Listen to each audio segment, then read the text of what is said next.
Welcome to AP today news. Srungavarapukota నియోజకవర్గ కేంద్రంలో స్థానిక సిరికి రిసార్ట్ లో విశాఖ పార్లమెంట్ వైఎస్ఆర్ పార్టీ అభ్యర్థి డాక్టర్ బొత్స ఝాన్సీ లక్ష్మి అధ్యక్షతన నియోజకవర్గ స్థాయి మహిళలతో మహిళా సదస్సు ఘనంగా నిర్వహించారు.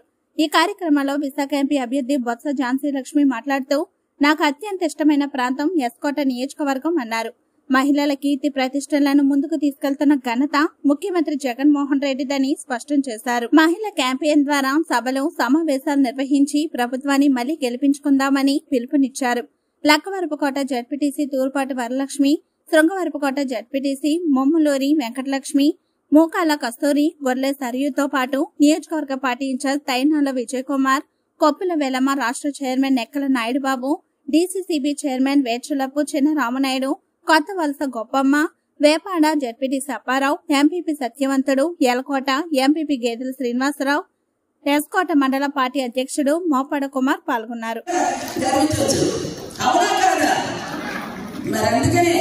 ఎందుకంటే ఈసారి ప్రతిసారి కూడా ఒక కాన్సెప్ట్ కూడా పెట్టుకుంటారు.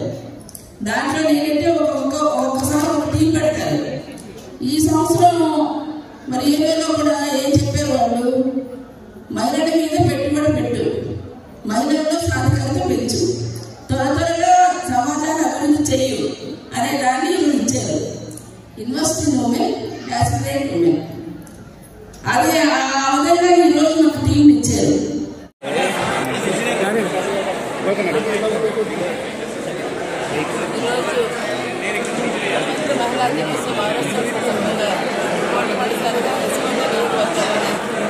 మహిళలందరినీ కూడా కలుసుకోవడానికి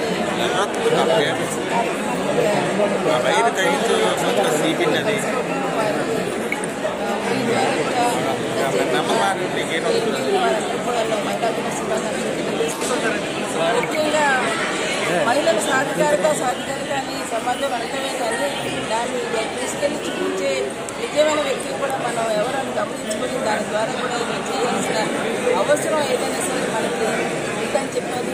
సంస్కృతిని ఎక్కడైతే పరిపూర్ణంగా స్త్రీని గౌరవించబడతారో దేవతలు అనుకుంటారు, పలుకుంటారు. అటువంటి దాన్ని ఆ విధంగానే ఈరోజు ప్రతి మహిళకు కూడా ప్రత్యేకంగా ఎక్కడైతే ఆర్థికంగా వెనుకబడి ఉందో ఆ మహిళకి అన్ని విధాలుగా ఆ కుటుంబానికి ప్రతి ఒక్కరు కూడా అర్హతైన ప్రతి ఒక్కరు కూడా సుఖంకరాలను ఈరోజు జరుగుతున్న మా జగన్మోహన్ రెడ్డి గారు, ముఖ్యమంత్రి గారు ఈరోజు మహిళలకు అందిస్తున్న వాటిలో అమ్మఒడి అనేయండి, జైల్లో అనేయండి, అవకాశం అనేయండి, అలాగే ఒక పెన్షన్స్ అనేయండి, అలాగే పౌష్టికాహారం కోసం ఈరోజు పిల్లలకి ఇవ్వడం అనేయండి, పిల్లల్ని చదివించడం అనేయండి, అనేకమైనవి ఈరోజు వారికి ఇవ్వడం అనేది ఏదైనా రాష్ట్రంలోని దేశంలోనే ఎక్కడా జరగని విధంగా ఈరోజు మహిళల్ని 50% రిజర్వేషన్తో స్థానిక సంస్థలు కార్పొరేషన్లో కూడా వారిని ఇవ్వడంతో పాటు సచివాలయాలు లాంటి వాటిని ఏర్పాటు చేసిన వాటిలో కూడా ఈవేళ ఉద్యోగాన్ని భర్తీ చేసిన వాటిలో ఉన్నాయి. రేపు రానున్న రోజుల్లో పూర్తి స్థాయిలో ఇంకా రిజర్వేషన్ పార్లమెంట్లో చట్టసభల్లో కూడా దాన్ని పూర్తి శాతంగా అమలు చేసే విధంగా వెళ్ళి పిల్లలకి కూడా ఉద్యోగ అవకాశాలు కూడా ఈవేళ స్త్రీలకు కూడా రావాలని చెప్పి రాజకీయంగానే కాకుండా ఉద్యోగ అవకాశాలు కూడా వచ్చే విధంగా పాల్గొనాలని మరి వాటిని కూడా తీసుకురావాలని కృషి చేయాలని కృషి చేస్తానని కూడా సందర్భంగా వారికి తెలియజేస్తూ ప్రత్యేకంగా ఈరోజు చేస్తున్న సంక్షేమ ఫలాలు, అభివృద్ధి ఫలాలు ఖచ్చితంగా వైఎస్ఆర్ పార్టీ తరఫున ఈరోజు విశాఖ పార్లమెంటు అభ్యర్థినిగా నన్ను పోటీ చేయడానికి పెట్టారు. అలాగే నియోజకవర్గ ఇన్ఛార్జిగా పెట్టారు. అలాగే స్థానిక ఎమ్మెల్యే గారు కడమల్లి శ్రీనివాసరావు గారు ఈ ప్రారంభ ఎన్నికల్లోని శాసనసభ్యులుగా వైఎస్ఆర్ పార్టీ నుంచి కంటెస్ట్ చేస్తున్నారు. మరి నేను ఈ సందర్భంగా మీ ద్వారా మరి వచ్చిన నేరుగా మా సోదరిమణులందరికీ కూడా అప్పీల్ చేశాను.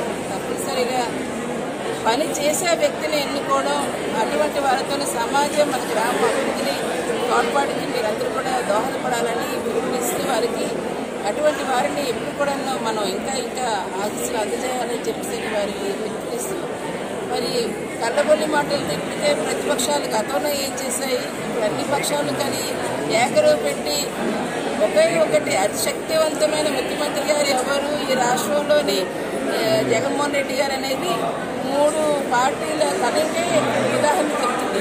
జగన్మోహన్ రెడ్డి గారిని ఏ విధంగా ఈరోజు చావదెబ్బ కొట్టాలి అని చెప్పేసి అనేక కట్టుబడుతున్నారు.